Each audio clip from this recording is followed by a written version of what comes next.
नमस्कार दोस्तों, मैं राकेश शर्मा वाईएमओ चैनल से। और आज एक बहुत ही खास मुद्दे पर बातचीत के लिए मैं अब एक प्रोग्राम का आयोजन हमने किया है वाईएमओ चैनल ने। दरअसल पिछले कुछ दिनों में डेली जब भी हम अखबार खोलते हैं तो किसी न किसी न्यूज़पेपर में एक खबर आती है कि फला आदमी ने सुसाइड कर लिया, फला आदमी ने अटेम्प्ट टू सुसाइड कर लिया। और उसमें यंगस्टर्स बहुत ज्यादा हैं और हर तरह के लोग हैं, पढ़े लिखे लोग भी हैं, अनपढ़ लोग भी हैं, बिजनेसमैन भी हैं और स्टूडेंट्स भी हैं। तो एक चीज बड़ी वो झकझोरती है, बड़ा मन को एक डिस्टरबेंस होती है मन के अंदर कि ऐसा क्यों होता है। आखिर ऐसे कौन से हालात बनते हैं इंसान के साथ, ऐसी कौन सी दिमाग में ऐसी कौन सी पोजीशन आ जाती है कि आदमी इस एक्सट्रीम स्टेप सुसाइड की तरफ चलता है और सुसाइड कमिट कर लेता है। तो आज इसी टॉपिक पर हम लोग बात करेंगे। एंड फॉर्चुनेटली हमारे साथ इबास दिल्ली से वहाँ पे एक बहुत ही सीनियर हमारे डॉक्टर हैं, डॉक्टर हिमांशु कुमार सिंह। वो पिछले 19 साल से इबास में अपनी सेवाएं दे रहे हैं और लोगों की मनोस्थिति को जिनसे बेहतर मैं समझता हूँ हमारे इस पुणे पूरे पैनलिस्ट में कोई नहीं जानता होगा। तो हम उनको सुनेंगे, उनसे जानेंगे। हमारे साथ बहुत ही सीनियर एडवोकेट डी के गुप्ता जी हैं, जो डीएलएसए में भी रह चुके हैं और डिफरेंट डिफरेंट एनजीओज में काम करते हैं। और आजकल ये लोग एक एल्डर की जो प्रॉब्लम है उन पे बहुत ज्यादा काम कर रहे हैं। हमारे साथ बिजनेस टाइप सुषमा राय जी हैं और ये देश विदेश में घूमी है, डिफरेंट डिफरेंट लोगों से उनकी बातचीत होती है। उनके साथ ये बड़ा ही सोशली एक्टिविस्ट हैं एक तरह से मैं कहूँगा। तो डॉक्टर अविनाश, मैं डॉक्टर सॉरी डॉक्टर हिमांशु, मैं आपके पास आ रहा हूँ सबसे पहले। डॉक्टर हिमांशु, क्या लगता है कि दिमाग में ऐसी कौन सी विकृति आ जाती है जिसकी वजह से एक अच्छा खासा इंसान, पढ़ा लिखा इंसान और सोसाइटल जैसा जघन्य अपराध कहूंगा मैं तो इसको, कर बैठता है? जी। नमस्कार आप सबों को। जी अ, नमस्कार। मैं आज के टॉपिक के बारे में थोड़ा डिस्कस करना चाहूँगा। सुसाइड की बात हो रही है, तो बैकग्राउंड में आवाज आ रहा गुप्ता जी, आपके यहाँ से आवाज आ रही थोड़ी, इसको आवाज को या तो अपने को म्यूट कर लें। अच्छा अच्छा। म्यूट कर लें एसी की आ रही है, तब। ज्यादा बंद कर दो। हाँ चलिए।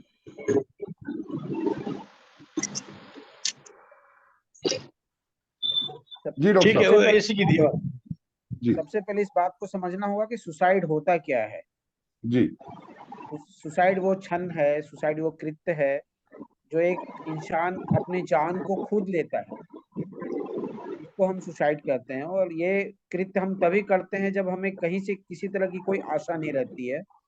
हमारा सारा कोपिंग स्किल है वो एग्जॉस्ट हो जाता है, हमें कोई आशा नहीं रहती, कोई होप नहीं रहती है। तो लास्ट उपाय के तौर पर हम लोग अपने जीवन को खत्म करते हैं। अब सुसाइड के कई कारण हो सकते हैं। अब सबसे एक कारण हो सकता है पर्सनल रीजन हो, किसी को फाइनेंशियल प्रॉब्लम हो, फैमिली के इश्यूज हो, फैमिली में इंटरपर्सनल इश्यूज हो, या लव अफेयर का इश्यूज हो, एग्जाम के रिजल्ट्स हो। सबके सुसाइड्स के साइकोसोशल रीजन अलग अलग होंगे। जी। ऐसे कई सारे कारण हो सकते हैं, बहुत सारे पर्सनल रीजंस हो सकते हैं, फैमिली के बहुत सारे इश्यूज हो सकते हैं। आपने कई बार देखा होगा फैमिली में भी दो तरह के कारण बनते हैं। एक तो फैमिली फैमिली में स्ट्रेसफुल सिचुएशन हो, गुप्ता जी, अपने पूरी को म्यूट फैमिली कर लें किसी आप, आपके प्रॉब्लम यहाँ से से। आवाज नहीं बंद हो रही, आप म्यूट कर ले बस। हाँ प्लीज, म्यूट कर लें अपने को, म्यूट। बस बस ठीक। यस जी, जी डॉक्टर साहब। हाँ, फैमिली में कोई लंबी स्ट्रेसफुल सिचुएशन चल रही है, कोई लाचार है, बहुत सालों से बीमार है, वो ठीक नहीं हो पा रहा है। उस उस बंदे को लग रहा होगा कि मेरे चले जाने से हमारे परिवार को राहत मिल जाएगी, परिवार वाले आराम में आ जाएंगे। इस तरह के कुछ पारिवारिक कारण हो, परिवार में कोई डेप्थ हो, कोई उधार ले रखा हो, कोई कर्ज ले रखा हो, ये सारे रीजंस हो सकते हैं। और आप लोगों ने देखा होगा एक बहुत बड़ा कारण है कि फैमिली की जेनेटिक लोडिंग भी होती है। जब आप समाज में लोगों से बातचीत करेंगे तो आपको पता चलेगा इसके दादाजी ने भी सुसाइड किया था, इसकी फैमिली में तो सुसाइड की हिस्ट्री है, बाद में पोते ने किया या बेटे ने किया। तो जैसे बाकी बीमारियां होती हैं, जी। सुसाइड भी एक तरह से बीमारी है। और आप लोग कानून के पक्ष को मेरे से बेहतर जानते हैं। कुछ साल पहले तक सुसाइड जो था वो कानूनन अपराध था। अपराध था। सही जी बोला सर आपने। जी और अभी नए कानून जो हमारे हैं, मेंटल हेल्थ केयर एक्ट, उसमें सुसाइड को अब बीमारी के नजर से देखा गया है। और जी हम क्लिनिकल लोग तो इसको बीमारी से के नजर से हमेशा से देखते हैं। तो एक जेनेटिक लोडिंग भी बहुत काम करता है, पीढ़ी दर ये चले आती है कि फलने के घर में फर्स्ट जनरेशन में किसी ने सुसाइड किया, थर्ड जनरेशन में आके किसी ने सुसाइड किया। तो जेनेटिक लोडिंग भी होती है। अब उसके आप डिटेल में जाएंगे तो मेंटल इलनेस, मानसिक बीमारी एक बहुत बड़ा कारण है सुसाइड का, जिसमें कि डिप्रेशन जी डिप्रेशन एक बहुत बड़ा कारण है कि कोई गहन डिप्रेशन में अगर कोई मरीज है, हेल्पलेस है, होपलेस है कि अब कुछ नहीं हो सकता, उसका इलाज चलने के बावजूद अगर ऐसा उसको महसूस होता है कि अब मेरा कुछ नहीं हो सकता, डॉक्टर लोग भी हमारे लिए कुछ नहीं कर सकते, तो बार बार सुसाइडल अटेम्प्ट करता है। तो ये एक बहुत बड़ा कारण है। और इसके साथ एक जेनेटिक लोडिंग जो मैं पहले बता रहा था, तो ये दो मेंटल इलनेस के कारण हो गए। और इसके सिवा समाज में बहुत सारे मनोसामाजिक कारण होते हैं, वो पर्सनल हो या पारिवारिक हो। तो ऐसे स्थिति में आ जाके हम सुसाइड करते हैं। तो मोटे तौर पर कारण ये तीन तरह के बनते हैं। ठीक है जी। सर, इसके आगे और कुछ पूछना है? नहीं, ये उसके तो एक निवारण के लिए। कारण एक जनरल हम भी समझते हैं, लेकिन जैसे आपने बताया कुछ, एक तो जेनेटिक है, उसका तो कोई चारा नहीं है कि उसमें क्या कोई करे।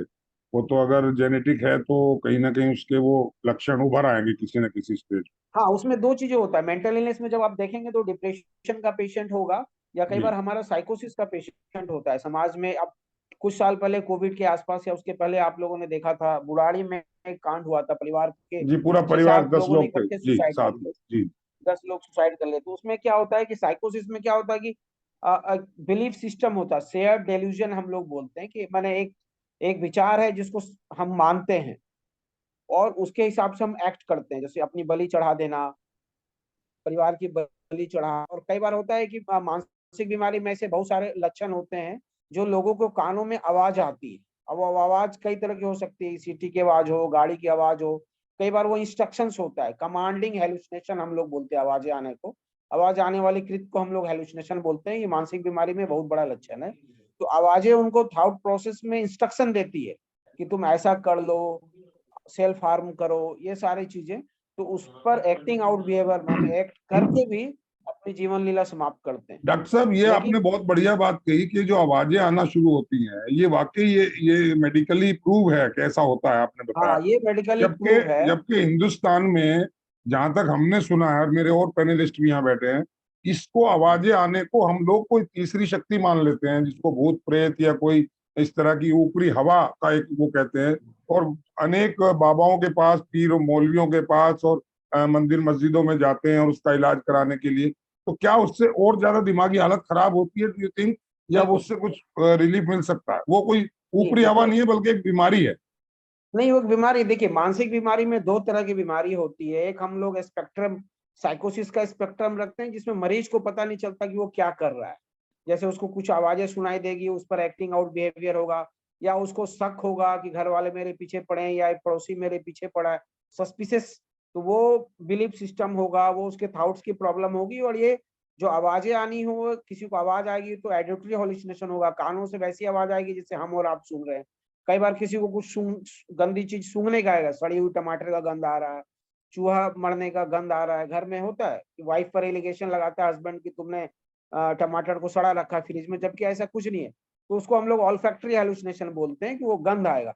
ऑडिटरी हेलुसिनेशन, कानों में आवाज आती है। कई बार विजुअल हेलुसिनेशन होता है, कोई देवी देवता दिख रहे हैं, शिव जी दिख रहे हैं, आके मुझे आशीर्वाद दिया, ऐसा किया वैसा किया। ये सब मानसिक बीमारी के लक्षण है। साइकोसिस बड़ा स्पेक्ट्रम है, उसमें बहुत तरह की मानसिक बीमारियां हैं, जी। सिजोफ्रेनिया, बाइपोलर, बहुत तरह की ऐसी मानसिक तो बीमारी दिस जिसमें ऐसे टाइप ऑफ लक्षण हो डिसीज सकते हैं। Can be the cause of that position जिसमें आदमी सुसाइड कमिट कर हाँ, कर लेता सकता है ना, अगर कोई एक्टिंग आउट है। बिहेवियर है। अगर किसी को लग रहा है कि मैंने भगवान के सामने मेरी बलि चढ़ जाएगी तो भगवान खुश हो जाएगा, मेरे जो परिवार में जो कलेश चल रहा है या मेरे परिवार में जो दुख चल रहा है वो उसमें आराम मिल जाएगा, तो ऐसा हो जाता है, एक्टिंग आउट बिहेवियर हो जाता है। तो जी इसमें देखिए, भूत झड़वाना और ये सब हम अपने समाज में देखते हैं। बहुत सारे कन्वर्जन डिसऑर्डर के पेशेंट होते हैं, जैसे अब सर को हिलाना, और हस्बैंड है तो वाइफ की आवाज में, लड़की की आवाज में बोलने लगा, या लड़की है तो लड़के की आवाज में बोलना कि इसके ऊपर इसके ये इसके दादाजी आ गए हैं। ये सारा चीज स्ट्रेस से होता है। इसकी जेनेसिस जो होती है वो स्ट्रेस जेनेसिस होती है। जैसे हमारे रेल की पटरी होती है, उसी तरह माइंड और बॉडी का एक हमारा एक बराबरी होता है, यूनिफॉर्मिटी होता है। लेकिन अगर माइंड और बॉडी का जब तारतम्य गड़बड़ होता है तो हमारा बॉडी अलग अलग ढंग से अपने आप को रिपोर्ट करता है। तो माइंड में अगर कोई स्ट्रेस होगा तो बॉडी, जैसे हम थोड़ा टेंशन में लेते हैं तो नाखून चबाते हैं, बाल खुजलाते हैं। इसी तरह हम अलग अलग बेहोशी, अर्ध बेहोशी सी हरकत हम करेंगे या आवाज बदल के बोलने लगेंगे। ये सब कन्वर्जन, हाँ, मेहंदीपुर बालाजी और ऐसी जगहों पर जब आप जाएंगे तो ऐसे बहुत सारे मरीजों को देखेंगे कि एक दूसरे जी, को देख के सारे बट सर हिलाने इट इज लगते ओनली हैं। ए स्टेट ऑफ माइंड, वो इट इज माइंड और ओनली उसकी स्टेट ऑफ स्टेट है। माइंड। ओके, ओके, या बिल्कुल। ओके। सुषमा जी इसीलिए कुछ अपने कहना आप चाह को, रही हैं? सुषमा जी, डॉक्टर साहब ने एक बहुत बढ़िया और एक नई बात मेरे को भी आज पहली बार ही पता लगी कि ये सब कोई ऊपरी हवा और भूत प्रेत और ये नहीं है, it is also state of mind. आप बताइए क्या कहना चाह रहे हैं? अनम्यूट कर लीजिए आप। जी जी, सबसे पहले तो मेरे फोन की पोजीशन खराब हो रही है, तो मैं थोड़ा उसे ठीक कर लूं। ठीक है, बिल्कुल ठीक है, डोंट वरी। ओके, सो सबसे पहले सबको मेरा नमस्कार, जी जी अभिनंदन। और एक हद तक मैं बिल्कुल सहमत हूँ डॉक्टर साहब की बात से, उन्होंने बहुत सारा इंसाइट दिया भी। देखिए, सबसे पहली चीज तो ये कि मैं तो कोई डॉक्टर नहीं हूँ। I am a normal human being जो अक्सर डिप्रेशन के पेशेंट से मिलती रहती है। मुझे लगता है डिप्रेशन का सबसे बड़ा कारण है आज की डेट में अकेले रहना और अपने आप को परफेक्ट समझ लेना।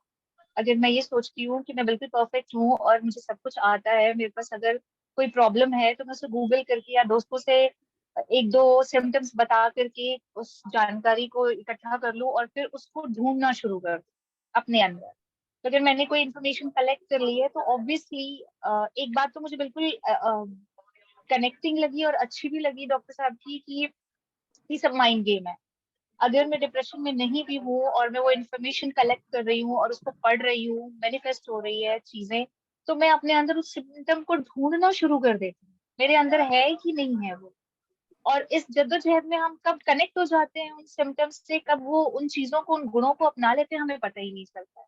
सेकेंडली, जो हमारी लाइफस्टाइल है जिसमें दो मेजर चीजें हैं, इलेक्ट्रॉनिक्स एंड अल्कोहल।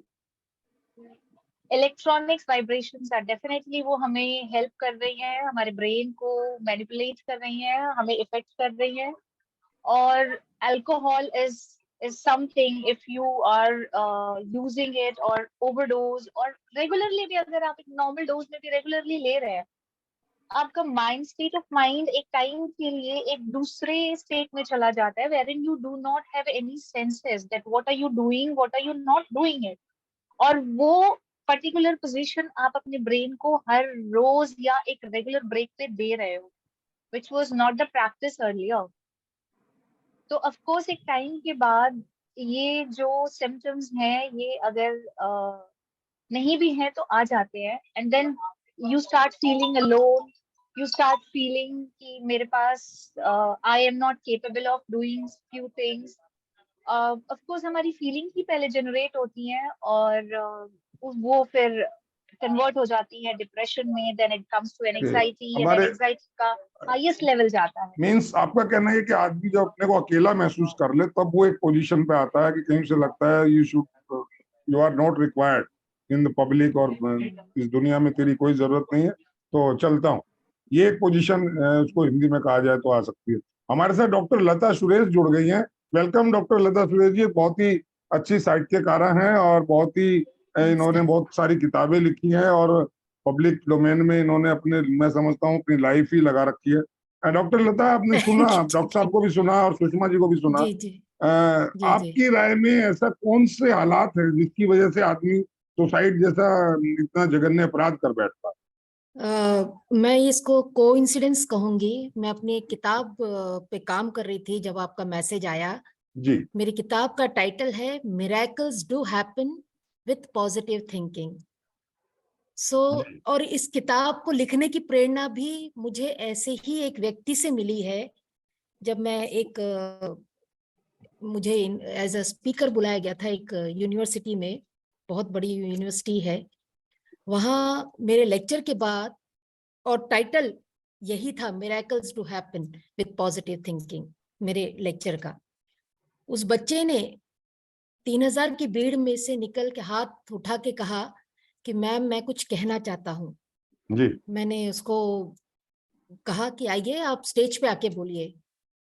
तो उसने सबके सामने एक्सेप्ट किया कि आज इस लेक्चर के बाद, लेक्चर मैं अटेंड तो कर रहा हूँ लेकिन मेरे दिमाग में चल रहा था कि आज शाम को मुझे सुसाइड करना है। मैं एकदम से वहां हॉल में बैठे हुए सभी लोग एकदम से आश्चर्यचकित हो गई, क्या कह रहा है। उसका दूसरा सेंटेंस था, लेकिन अब मैं ये नहीं करूंगा क्योंकि मुझे आज पता लगा इनके लेक्चर से कि जिंदगी कितनी हसीन है और मैं अपने इस बर्ताव के डिसीजन लिए को आप बदल सभी रहा से हूँ। क्षमा मांगता हूँ। Very जी, मेरे इस लेक्चर का इतना असर पड़ा उस पे। और कारण क्या था, केवल वो शुरू से लेकर अब तक, वो सेकेंड ईयर में था जब मैं उससे मिली थी, सेकेंड ईयर तक कॉन्स्टेंटली वो फर्स्ट डिवीजन रहा और टॉप करता रहा अपनी क्लास में। सेकेंड ईयर में आके सेकेंड सेमेस्टर या थर्ड सेमेस्टर था उनका, जिसमें उसके मार्क्स उसके साथ की एक लड़की से कम आ गए और वो सेकंड हो गया।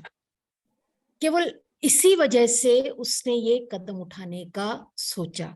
देखिए कितनी बड़ी बात है आज के यूथ में, वो जो कंपटीशन है, वो जो एकदम से डिप्रेशन आ गया होगा उस बच्चे में कि मैं कॉन्स्टेंटली फर्स्ट डिवीजन रहा और एक लड़की ने मुझे हरा दिया या उस अपने कलीग से मैं हार गया। वो जो उसके दिमाग में आया वो बहुत बड़ा कारण रहा उस बच्चे के मन में, और उसने ये डिसाइड भी कर लिया था कि मैं अब जाने वाला हूं। और थैंक गॉड उस दिन लेक्चर रखा गया और बाय चांस ये टॉपिक भी इतना अप्रोप्रिएट था उस बच्चे के लिए। उसने तुरंत एक्सेप्ट किया कि मैं अब ये ऐसा काम कुछ नहीं करूंगा और मैं आगे।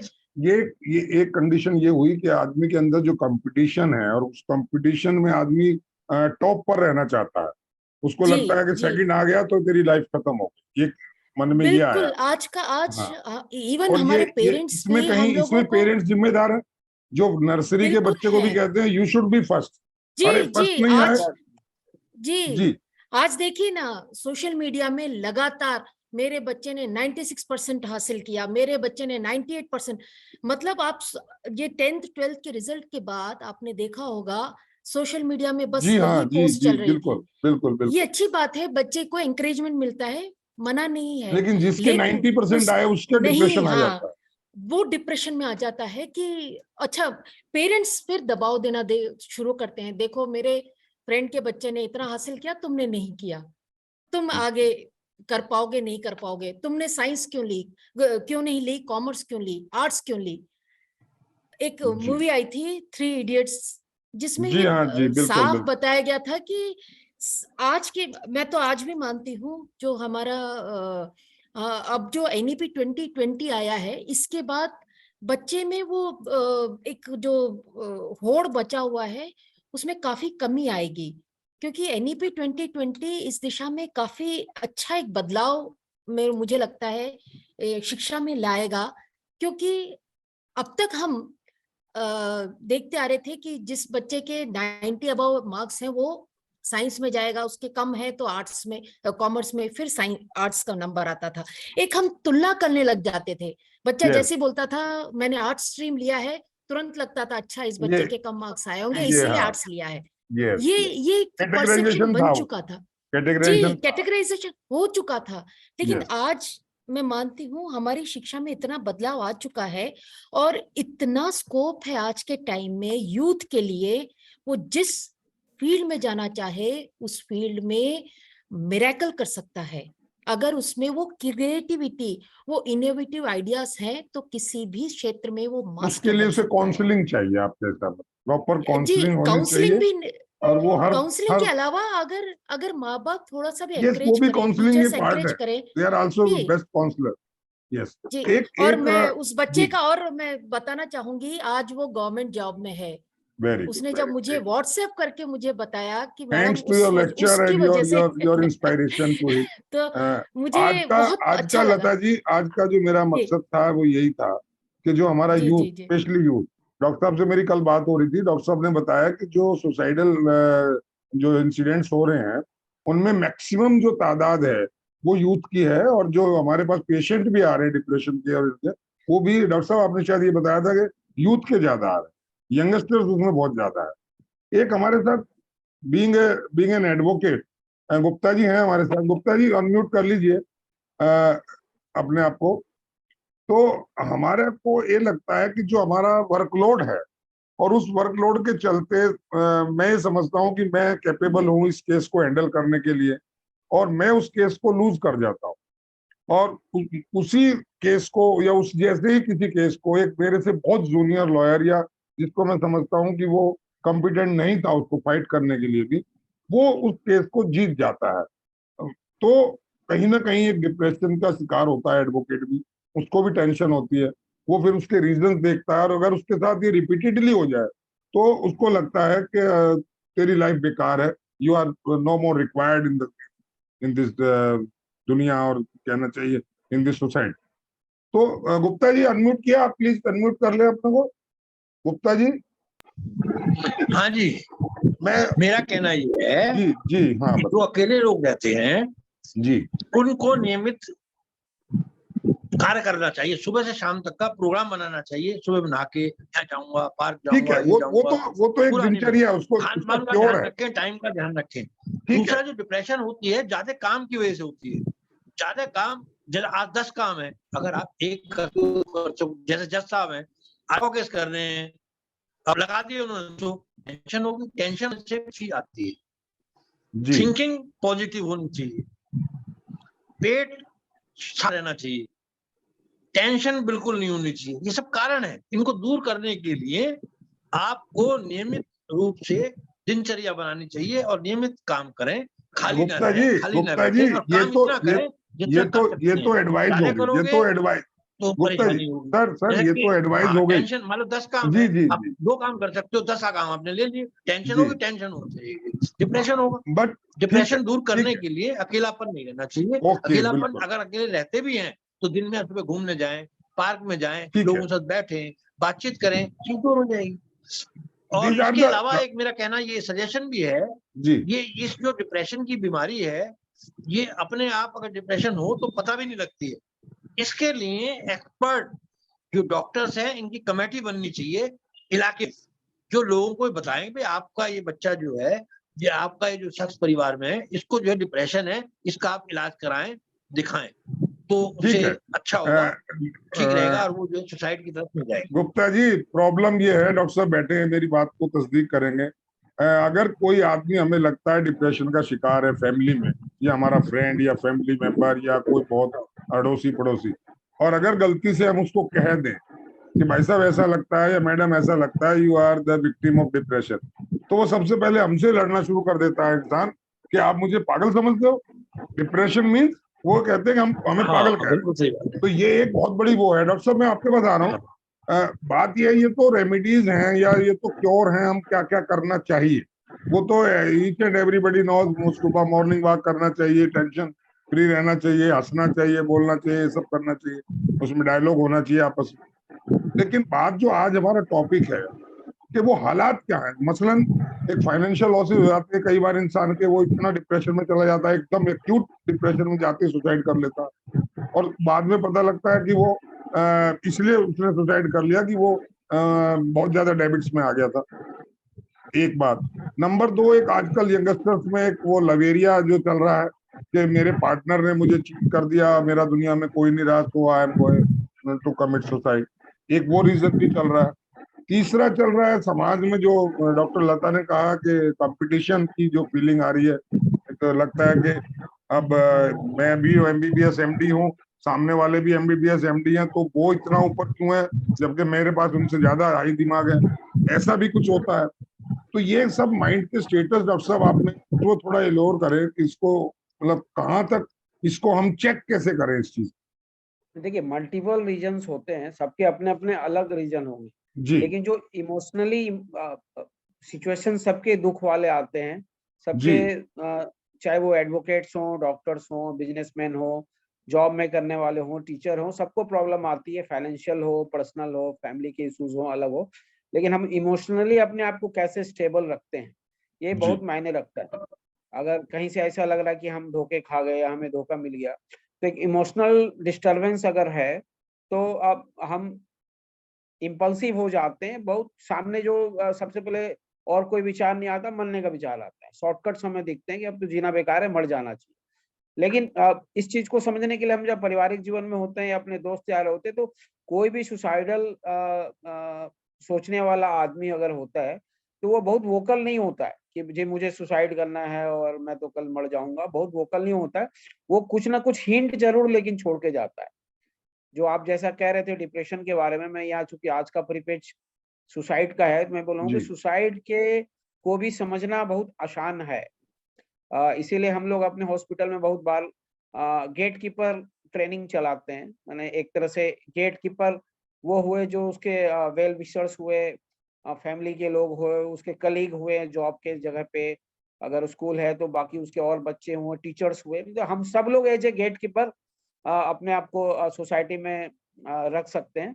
जो भी सुसाइडल थॉट्स का आदमी होता है, एक दिन में कोई सुसाइड नहीं करता, उसके दिमाग में बात चलते रहती है। तो हमें छोटी-छोटी हिंट मिलते रहते हैं। अगर मान लीजिए जी। बहुत कोई इंटरेक्ट करता हो, आजकल चुप रहता हो, सोशल इंटरेक्शन उसका बहुत कम हो गया हो, लो लो फील कर रहा हो, एनर्जी उसमें कम है, हँसी-खुशी की कलीग है अगर, तो हँसी की बात करता है, लेकिन उसके व्यवहार में परिवर्तन आ रहा है कि आजकल वो हँसी की बात नहीं कर रहा। या कई बार ऐसा होता है कि लोग रेकलेसली बहुत ज़्यादा रिस्क ले रहे हैं। माने अपने आप को ज़्यादा हाई महसूस कर रहे हैं, बाइक तेज चला रहे हैं। तो इस तरह के ऐसे बिहेवियर्स होते हैं, जिसमें हमें अंदाज़ लग जाता है कि माने कुछ ना कुछ प्रॉब्लम है। तो एज़ ए गेट कीपर हमारा फर्ज़ बनता है, उससे बातचीत करके उसको समझना या फिर उसको समझाना। अगर लगता है कि इसको किसी प्रोफ़ेशनल हेल्प की ज़रूरत है, तो हमें इमीडिएट किसी प्रोफ़ेशनल के पास ले जाना चाहिए। सुसाइड एकमात्र साइकियाट्री में ऐसी कंडीशन है, जिसको हम इमरजेंसी की कंडीशन बोलते हैं। हमारा बहुत सारे साइकियाट्री के पेशेंट जो होते हैं, वो डेथ एक की टेंशन हमें नहीं रहती, लेकिन सुसाइड का है तो सुसाइड को हम लोग दोबारा नहीं ला सकते। अगर सुसाइड कर से अगर हम किसी की जान चले जाती है, तो दोबारा नहीं आ सकते। तो इमीडिएट इफेक्ट पे हमें कुछ करना चाहिए। और अगर किसी की सुसाइड की हिस्ट्री रही है, तो हम इसकी वो लिथैलिटी देखनी चाहिए कि उसने कैसे किया, कब किया। उससे हमें अंदाजा लगता है कि वो सुसाइड करने के लिए कितना सीरियस है। कई बार होता है कि एक डॉक्टर साहब मैं इम्पल्सिव इंटरप्ट कर रहा हूँ, डॉक्टर साहब मैं इंटरप्ट कर रहा हूँ। बेंगलुरु से पद्मा पद्मा हाँ पद्मा जी था, पूछ रही हैं कि क्या कोई ऐसे सिम्टम हैं जो जो आदमी सुसाइड करने जा रहा है या जिसके मन में सुसाइड का ख्याल आ रहा है कि वो अब से 10 मिनट बाद सुसाइड कर लेगा, या लगता है कि बस he is going to commit suicide.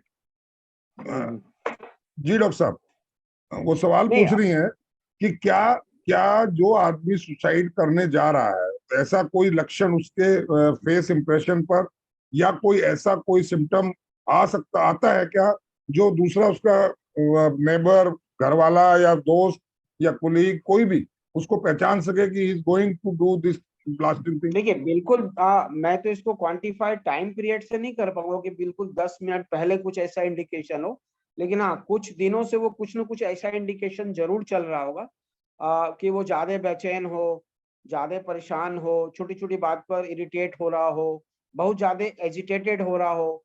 कई बार होता है कि बहुत ज्यादा कॉन्फिडेंस में भी हो, अपनी चीजों को जल्दी जल्दी निपटाना चाहता हो। इस तरह का अगर डिस्कशन कर रहा है, मुझे इतना काम है, मुझे ये भी करना है, इस तरह की कोई बातें बता रहा हो, और या बिल्कुल कुछ छिपा रहा हो, इंटरेक्ट कम कर रहा हो, तो ये सारे इंडिकेशन होंगे। जो भी परिवार के लोग हों या कलीग हों, जो भी नजदीकी लोग हों, एज ए गेट कीपर इस चीज को वॉच कर सकते हैं। जैसे एक गेट कीपर होता है दरवाजे पर खड़ा है, तो उसको पता है कल ये साहब कल तो ये साहब बड़े खुशी खुशी जा रहे थे, आज ये साहब को क्या हो गया, आज इतने उदास क्यों जा रहे हैं, आज इतना लेट क्यों जा रहे हैं। एक गेट कीपर इन सब चीजों के हाव भाव को देखता है। तो एज ए गेट कीपर कुछ ना इंडिकेशन, कुछ ना, हर सुसाइड करने वाला बंदा कुछ ना कुछ इंडिकेशन तो देता ही है। बस है कि हमें उसको लाइटली नहीं लेना, हमें जी। लाइटली नहीं लेना है कि अरे इसकी तो रोज की आदत, इसका ऐसा ही चलते रहता है।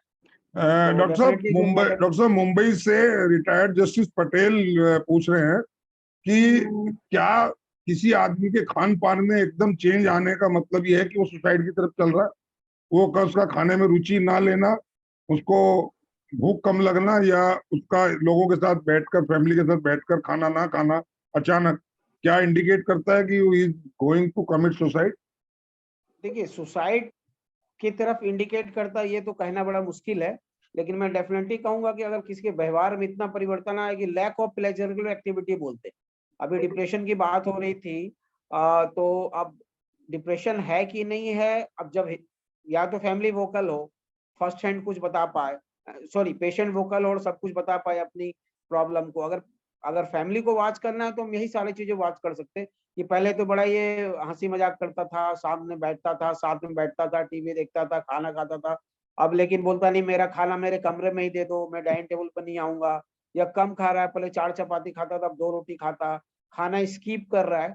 तो मैं पक्के तौर पर ये तो नहीं कह सकता कि सुसाइड करना चाह रहा है या नहीं चाह रहा है, लेकिन हाँ, कहीं ना कहीं डिप्रेशन में हमारा है। There is something wrong with him, हाँ, and something that wrong with him. Wrong तो कैन अगर कोई wrong can be sorry, very dangerous for sometimes. हाँ, वी कैन प्रिवेंट। अगर वो डिप्रेशन में भी जा रहा है तो सुसाइड सुसाइड इज वेरी माने common symptom in depressive patient. तो डेफिनेटली आपको थोड़ा अलर्ट तो रहना चाहिए। ऐसी डॉक्टर अगर कोई साहब, ऐसा घर में सुसाइड करने वाले का एक लक्षण ये भी है क्या कि वो बातचीत एकदम बंद कर देता है या अपनी बात किसी से शेयर नहीं करता? ये उसका प्री सिम्टम है? देखिए, कोई भी ये बिहेवियरल प्रॉब्लम आ रहा है, किसी भी पेशेंट बोले या कोई भी परिवार का सदस्य हो, कोई भी व्यक्ति में अगर बिहेवियरल प्रॉब्लम आ रहा है, और खासकर वो बिहेवियरल प्रॉब्लम जो लो की तरफ ज्यादा इंडिकेट कर रहा है, low interaction, lack of interest in pleasurable activity, अच्छा पहनना, अच्छा खाना, घूमना फिरना, इस तरह का व्यवहार था, लेकिन अब कोई मतलब नहीं रह गया। साधु बाबा जैसा आ गए, कुछ भी खिला दो कोई दिक्कत नहीं, कपड़े फटे हैं, पुराने हो रहे हैं, चप्पल घिसे हैं, लेकिन नई चप्पल का डिमांड नहीं करना, चलने दो। तो ये सारा चीज कहीं ना कहीं से लो की तरफ, लो मूड की तरफ तो ले ही जा रहा है, डिप्रेशन की तरफ ले ही जा रहा है। तो अब जी रीजंस अगर बहुत ज्यादा उसको कोई प्रॉब्लम है, किसी तरह का गिल्ट होती है ना, गिल्ट और एक पाप, हमने कोई पाप किया है, बहुत सारी गलतियां हम जीवन में करते रहते हैं। अगर कोई बच्चा है तो नशा कर लिया है, वो माँ बाप से शेयर नहीं करा, लेकिन उसको गिल्ट होती है। या कुछ और हो गया, सेक्सुअल एक्टिविटी में इंडल्ज हो गया, और ऐसी बहुत सारी चीजें होती है जो हम शेयर नहीं करते और हम जी जी। घुटते रहते हैं। और सुषमा जी कहीं ना कुछ कह रही कहीं हैं। सुषमा जी, ये क्या पूछना चाह रही हैं डॉक्टर साहब से? जी नहीं, मैं पूछ नहीं रही हूँ, मैं पर्सनल एक्सपीरियंस बता रही हूँ जी कि मैं भी मिली हूँ एक पेशेंट से हाल फिलहाल में। और मैंने एक्सपीरियंस किया है कि जो ये स्टेट ऑफ माइंड है, ये बिल्कुल अलग ही होता है। वो सबके बीच में रह के भी जी हाव भाव, उनका पहनावा, नो मैटर वहां पे बहुत फंक्शन चल रहा हो, पर वो वैसे ही साधारण से कपड़ों में आ जाते हैं। किसी बात का, कोई बुरी से बुरी बात भी उनको बुरी नहीं लगती, अच्छी से अच्छी बात में भी वो मुस्कुराते नहीं है। तो ये मीन्स इंट्रोवर्ट हो जाना अपने आप में ही, बस जो कर रहे हैं वो अपने आप में। I think so. डॉक्टर लता, जी आप सॉरी कुछ कह? सॉरी, आई थिंक एक जी कॉल आ गई थी। ओके। जी डॉक्टर लता कुछ कह रही है। 1 मिनट, हमारे पास अभी 2 मिनट बचे हैं। जी हाँ, जी। मैं तो फिर बस हम जो यूथ इस कार्यक्रम को सुन रहे हैं उनसे एक ही बात कहना है, जिंदगी में एक दूसरे के जैसा होना आवश्यक नहीं है, बल्कि एक दूसरे के लिए होना आवश्यक है। मनुष्य अगर अपनी इच्छाओं को घटाकर देखेगा तो उसको खुशियों का संसार नजर आएगा। और जिंदगी मूल्यवान है, धन दौलत नहीं। इसलिए जीवन को हमेशा आदर की दृष्टि से देखना चाहिए। देखिए, अच्छा और बुरा दोनों जिंदगी के पहलू हैं। अपनी गलतियों से सीखेंगे और जो नेगेटिव सोच है उसको इसका जरिया नहीं बनाएंगे तो आपको जीवन की खूबसूरती नजर आएगी। और जी जी, बिल्कुल ठीक कहा आपने। अब अगर इसको मुझे हाँ जी लगता है ये टॉपिक इतना। जी डॉक्टर साहब, जी डॉक्टर साहब, 1 मिनट है मैं हमारे पास। लता मैम के ही बातों में एक चीज ऐड करूँ। मैम ने बहुत अच्छी कहा कि जिंदगी पॉजिटिव और इस एस्पेक्ट में हमें देखना चाहिए, लेकिन मैं इसमें बताना चाहूंगा कि हमें ऐसा लक्षण वाला कोई भी परिवार या पड़ोस में ऐसा कुछ भी दिखता है तो हमसे उसे एक ना कॉन्ट्रैक्ट जैसा आप लोग करवाते हैं, एडवोकेट लोग, वैसा कुछ एक कॉन्ट्रैक्ट जैसा एक बिहेवियरल कॉन्ट्रैक्ट हम लोग बोलते हैं कि अगर आपको ऐसे विचार आए कि भाई मुझे मरना है, अब मुझे इसके सिवा कुछ करना ही नहीं है, कोई होप नहीं है, तो जो आपका सबसे निकट है उस समय परिवार में, एक आदमी को आप लोकेट करें, आप उससे डिस्कस करेंगे और 24 घंटे के लिए अपने प्लान को टाल देंगे, तो हम लोग उसको राइट, बिहेवियरल कॉन्टेक्ट, बिल्कुल। हम ऐसे मुझे पेशेंट को लगता है डॉक्टर साहब, ये टॉपिक बहुत ही सीरियस भी है, गहरा भी है, और हमारे चैनल का मकसद था इस टॉपिक को आज डिस्कस करने का कि अगर कोई स्टेप को लेने जा रहा हो तो वो रुक जाए। एक भी आदमी की लाइफ को अगर हम पूरी लाइफ में बचा पाए तो हम समझेंगे हमारी लाइफ सक्सेस हो गई। मैं समझता हूँ इस टॉपिक को हम दोबारा करेंगे, आज समय की मेरी लिमिटेशन है, आज इतना ही। और मैं आपका बहुत बहुत धन्यवाद करता हूँ। मेन मकसद यही है कि किसी तरीके से, खास तौर से अपनी युवा पीढ़ी को इससे बचाया जाए, इस बहुत ही खतरनाक और मैं कहूंगा बहुत ही जघन्य अपराध करने से बचाया जाए, क्योंकि बहुत सारी उम्मीदें होती हैं, लाइफ बड़ी ब्यूटीफुल है और बड़ी कीमती भी है। तो आज के लिए इतना ही। डॉक्टर साहब का बहुत बहुत धन्यवाद, डॉक्टर DK गुप्ता जी का बहुत बहुत धन्यवाद, और सुषमा राय जी का मैं विशेष धन्यवाद करूंगा कि उन्होंने दुबई से आने के बाद पहली बार दर्शन दिए। और डॉक्टर लता, आपने अपना बहुत कीमती टाइम निकाला, मैं बहुत आपका थैंकफुल हूँ। और मैं बहुत जल्दी एक इस पर डिटेल में फिर हम चर्चा करेंगे ये टॉपिक, क्योंकि मुझे लगता है आज हम न्याय नहीं कर पाए इस टॉपिक के साथ, तो हम दोबारा मिलेंगे। आज के लिए इतना ही, फिर मिलते हैं एक इसी टॉपिक को दोबारा जारी रखते हुए। Thank you very much. जय हिंद, जय भारत। जय हिंद।